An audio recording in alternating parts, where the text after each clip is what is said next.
Hey there everybody! I had told you I would come back with another video of what to be doing in your office for a little bit of activity. And as I said in the first video that I would do a couple consecutive videos, but as I mentioned the first time is that you will just need your body. You will need a chair. So my chair right now is just a little bit different.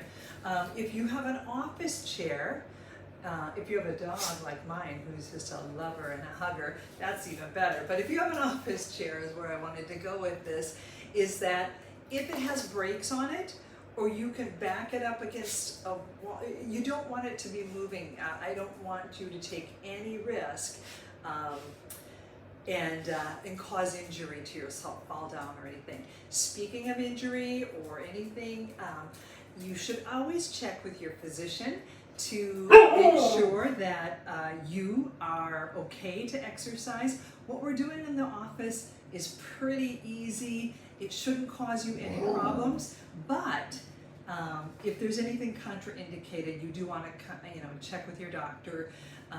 If your doctor has any questions and you want to drop me a message, please do, and I will respond and let you know any details or anything that might be a modification for you that you could do, because I want you to move. As I mentioned in the first video, we need to move for every 30 minutes that you are sitting. We should be moving for 3 minutes, okay? Get up and move for 3 minutes, whether it's going to the bathroom, going to your office kitchen, getting a drink of water, talking with somebody, whatever you can do. Run out to your car and grab something, anything that you can just get up, or even just marching in place in your office. So get up every 30 minutes so that you're not sitting there for 8, 9, depending on where you live and how hard they work you. I know that it could be 10, 12 hours even. Okay, so, and then be sure that you have your water handy. So we're going to do a little warm up today with the ball. If you don't have a ball, I'm going to show you the option, but we talked in the first video about maybe having a fitness ball as a chair option because it's going to help you burn more calories, it's going to recruit more core, and you're going to have less back issues more than likely by using a ball as a chair instead, at least for part of the time while you're at work. Okay, so I'm going to grab the ball, and I apologize. We leave in just a short, well, very early in the morning, so I'll be getting up in what, 9 hours, 10 hours, and getting ready for a flight. My husband's daughter technically is getting married, but she's like my child too. So we'll start with our wall squats, and like I said, if you don't have a wall that is a nice space for you to squat against and you need to use your door, be sure you either lock your door or you put a sign outside the door and just say do not enter, or do not open, or knock, something, so that they don't come in and interfere and cause you to fall or something like that. And normally I would squat right here, but I guess I have moved this thing over, so I'm going to take it here, and I hope that you can see me okay. I'm going to move this chair out of the way, and where you want your ball is on the upper part of your buttocks, the lower part of your back. It shouldn't be down too low, because otherwise you're going to have an issue when you come into your squat. And it shouldn't be too high, because you want to get deep enough in your squat. If you have knee issues, maybe your squats are just going to be very small on the top quarter, top half. But eventually, hopefully you've got the strength to take it down to 90 degrees at the knee. I like my feet wider, and we're going to step forward quite a bit. So you're just kind of leaning into the ball, but I don't want you to collapse into the ball. I want your spine, your back, parallel with the wall behind you. My toes are turned out just slightly so that when I go down, my knees are tracking in the direction of my second or third toe. And I'm going to try to keep my knees behind my toes, but over my heels, not behind my heels. All right, so our little warm-up is just a little down and up. So maybe we start small. And like I mentioned, if you don't have a ball, I'm just going to show you what you can do instead. And as I get going, I'm going to go a little bit deeper. My knees are tracking in line with my second, third toe. Watch that they're not doing this or doing this, okay? So you want to, sometimes I have to cue my clients to imagine a space holder holding their legs in place, their knees in place so they don't collapse. Maybe 10, 20, even 30 reps might be enough to kind of get you warmed up. You can play with this. Now this isn't the warm-up, but the play is here. We can go bottom half, little pulses, maybe 10 to 20 reps. You go where you feel you can do it, because if it burns, a little burning is okay, but then you've got to kind of back off so you don't collapse or you don't give in. Then the next play I like to do is I take one heel up, I go big squats down and up, and I do maybe 12 reps of that, and then I take it down for little tiny reps for maybe 8, 10 reps. And then of course what's good for one leg is got to be good for the other leg. We don't want to be unbalanced. So I got that heel off the floor, big ones down, I take it for however many reps, 10, 12 reps, and then I take it for little ones for maybe 8 to 10 reps, okay? My heel's still lifted. Now, if you really want to have fun with this and you want to feel your calves burn, your quads burn a little bit, quads, the upper part of your leg, the front part of your leg, so we lift both heels. Maybe to start with, this is not for you. That's okay, that's okay. We're going to take it down and up. My heels stay off. I take it to 10, 20, whatever I feel I can handle, and then little pulses on the bottom for a nice little aha moment, waking up the legs, waking up the calves, keeping my core nice and strong and turned on right there. All right, and then we shake it out. As promised, I wanted to give you some options as to what you can do if you don't have a ball. We are just going to do a wall squat, okay? And again, maybe my squat is not too deep. Maybe I'm just going down a couple inches. I'm in the same alignment with my feet and my knees. And then maybe eventually I can take it down and hold it. Now because I said this is a warm-up, I don't want you to hold this for a really long time. So then you're just going to come up and you can use your hands. My back is pressed up. I can even take my head up against the wall. I'm going to engage my core, press my low back, and then come up. But if you can work this to a longer squat, holding this in whatever depth that you can do, but just, I would say don't go deeper than your knees at this point in time, and maybe hold it for 10 seconds, 20 seconds, 30 seconds. You could even do a little bit of arm work while you're doing this. It distracts you, so you don't think about how hard your legs are burning right now. And I mentioned to be sure you have water. So I have my water bottle where I have it measured so I know at what time of day where I should be and how many of these. I usually drink 3 to 4 of these because it's really hot here and I just need that little bit of extra, okay? That little bit of water, extra water. Now I said it's hot here. Today is unusual. Yesterday and today, or last night and today, the temperature changed. We are literally in the 70s, which never happens. So it's pretty cool. We might be in the 70s in our winter for just a few days here and there, but this is actually cooler where I wore a light jacket. So now we're going to get back to doing some stuff on the chair. And as I mentioned before, I have my bench. I could use the bench. Even like a cafeteria chair. I'm trying to think.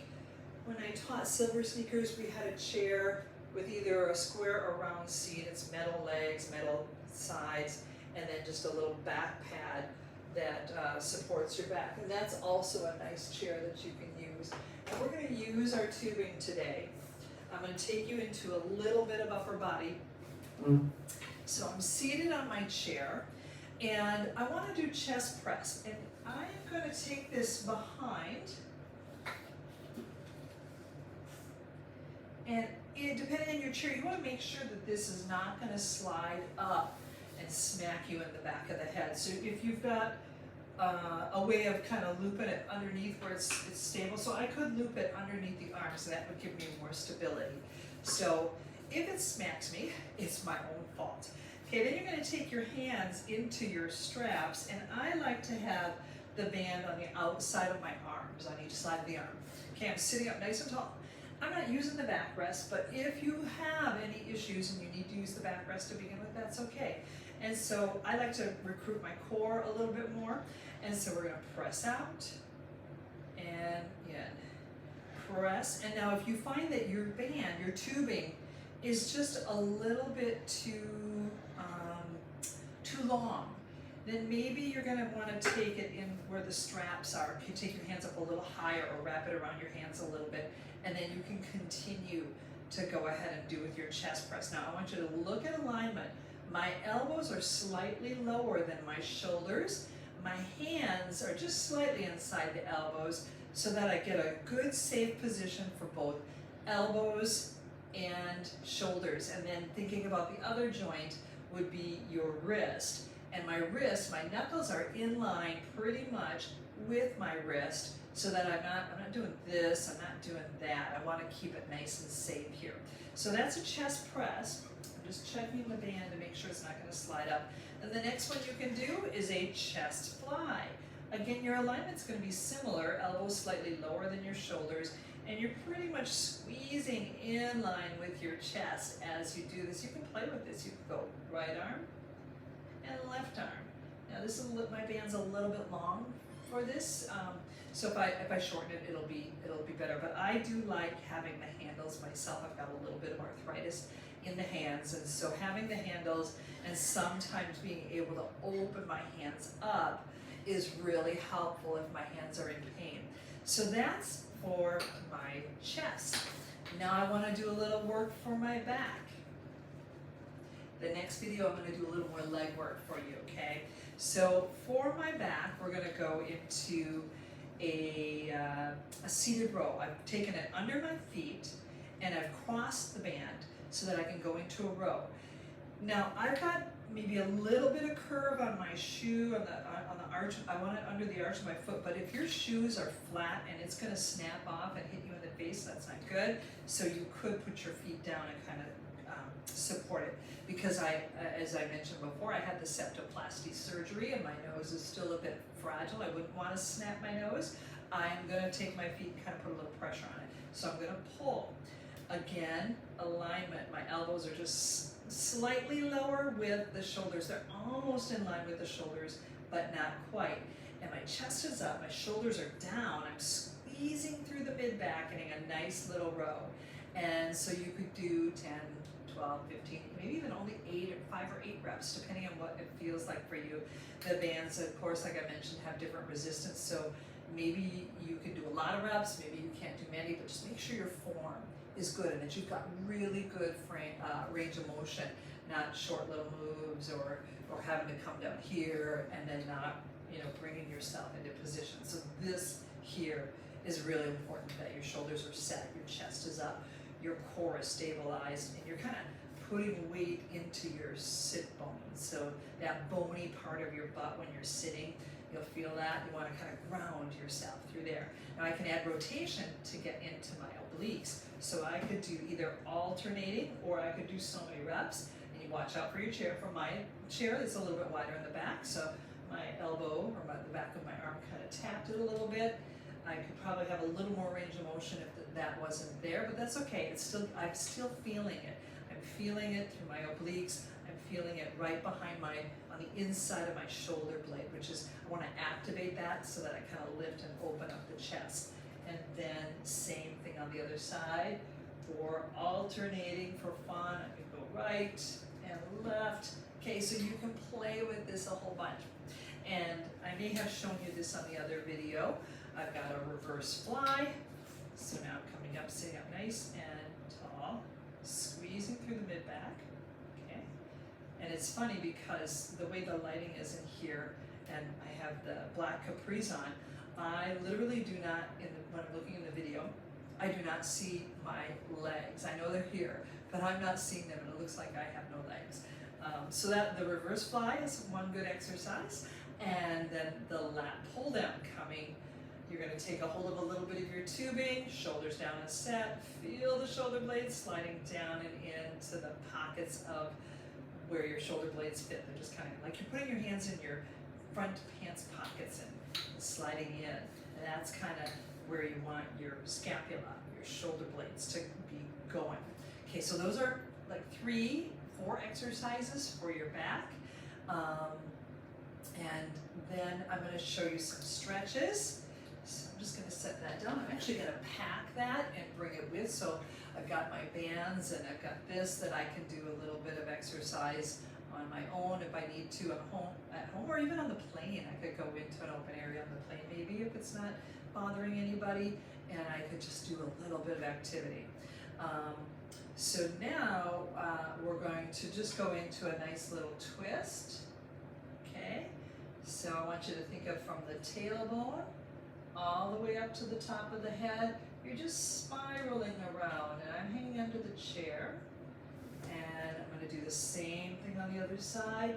Chest is lifted, my core is engaged, and I am grounding my sit bones, and then I slowly spiral back. We all wear a suitcase, we all wear a seatbelt. You know where my mind is, right? We all wear a seatbelt, or at least we should be wearing a seatbelt in the car. And so this is a good activity. You can just reach around, grab the chair behind you if you've got a back to your chair. But seatbelt, click it on. That's a movement that we do every single day, so we want to make sure that we have this flexibility through our torso. Ease into it if you've not done a lot of movement that way.